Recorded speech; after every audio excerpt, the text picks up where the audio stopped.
San Fructuoso de Tarragona. Obispo y mártir. 258.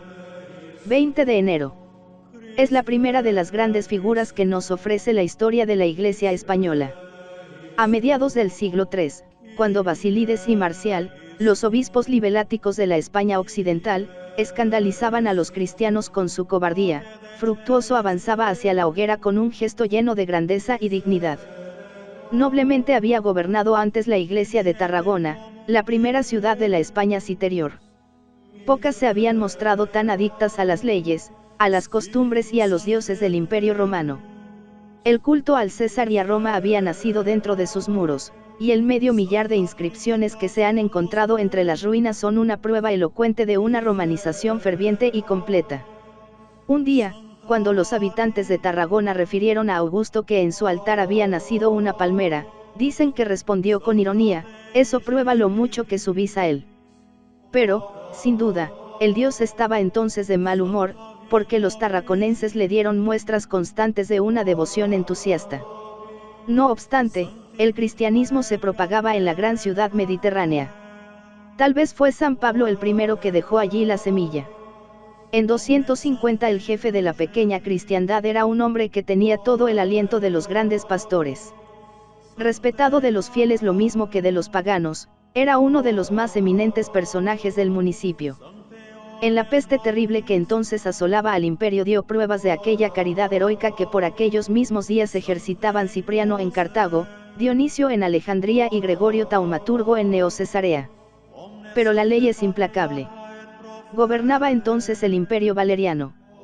Era dulce y bueno, dice una de sus víctimas, el patriarca de Alejandría. Ninguno de sus predecesores, ni siquiera los que habían profesado pública o clandestinamente la fe, tuvo para los hermanos una acogida tan afectuosa y familiar. Su casa, llena de hombres piadosos, parecía una iglesia. De este hombre excelente, la tiranía de la política hizo un perseguidor. Dominado por una camarilla de fanáticos, llegó a imaginarse que frente al imperio había un poder tenebroso, poseedor de inmensas riquezas y causante de todas las crisis económicas porque atravesaba el Estado. Ese poder, le dijeron, es la Iglesia de los cristianos. En 257 aparecía un edicto por el cual los jefes de las iglesias se veían obligados a ofrecer sacrificios a las divinidades del imperio. En los primeros días del año siguiente, la policía imperial arrestaba a Fructuoso en Tarragona y le encerraba en la cárcel con dos de sus diáconos, Eulogio y Augurio.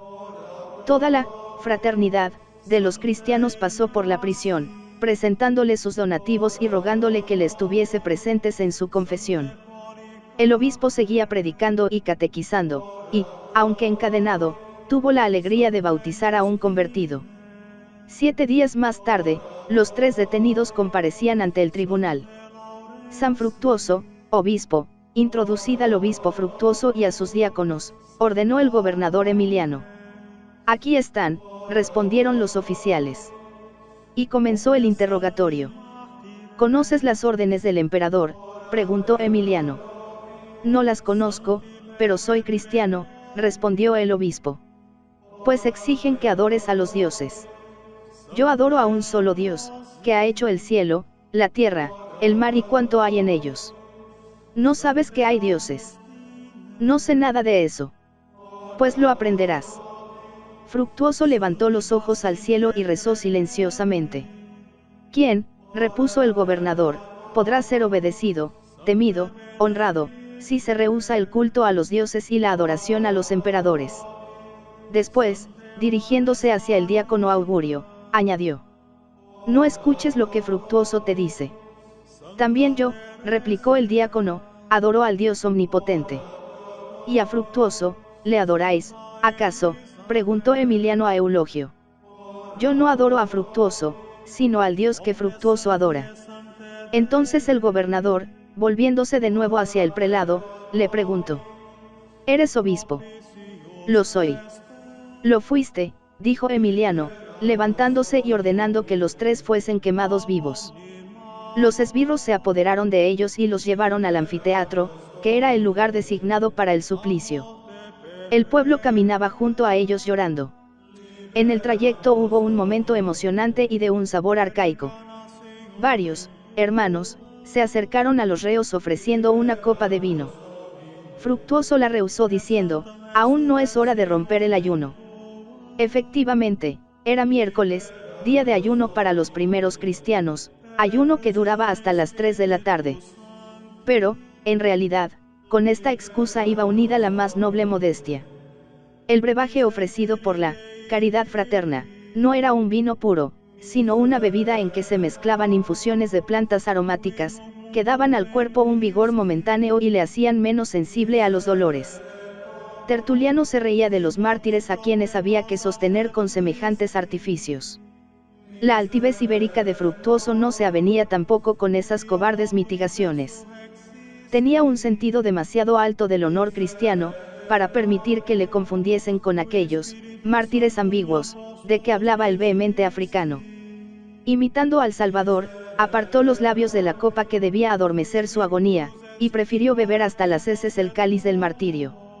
Habían llegado al anfiteatro, la hoguera ardía, y Fructuoso iba a subir a ella, cuando un lector, llamado Augustalis, se acercó para desatarle las sandalias. También ahora rehusó el mártir, prefiriendo descalzarse él mismo. Iba a consumar el sacrificio de su vida, estaba, como Moisés, junto a las llamas, y solo descalzo podía subir a aquel altar. Ya avanza, cuando un cristiano llamado Félix se le acerca, le coge de la mano y le ruega que se acuerde de él. Entonces Fructuoso, extendiendo a lo lejos la mirada, dijo con voz poderosa: es preciso que tenga en mi pensamiento a la Iglesia Católica, derramada de oriente hasta occidente. Estas fueron sus últimas palabras. Inmediatamente, sin la menor señal de turbación, penetró en la hoguera. Sus diáconos le siguieron. Rotas por el fuego las cuerdas que sujetaban sus manos, los 3 mártires cayeron de rodillas con los brazos extendidos. Al verlos así, en medio de las llamas, dice Prudencio, todos recordaban a los 3 jóvenes hebreos en el horno de Babilonia, 2 de nuestros hermanos, pertenecientes a la casa del prefecto, dicen las actas, vieron a los 3 elegidos subir al cielo, y la hija del gobernador fue también testigo de la maravilla. Los fieles, cuando el fuego consumió los cuerpos, se precipitaron en el anfiteatro, rociaron los huesos con vino, en recuerdo de las libaciones que hacían los antiguos en la ceremonia de la cremación, y, habiendo cogido cada cual lo que pudo de las reliquias, se las llevaron a sus casas. Pero, comprendiendo luego que aquello era un celo mal entendido, encerraron las cenizas en un mismo sarcófago, para que recibiesen juntos la corona los que juntos habían alcanzado la victoria. Tal fue la muerte con que el gran obispo dio testimonio de su fe. Aquella serenidad impresionó profundamente a todos sus conciudadanos, y uno de ellos, testigo de vista, nos ha conservado la emoción en un relato de una sencillez maravillosa, digna de la grandeza del héroe. Es uno de los documentos más venerables de la antigua Iglesia de España.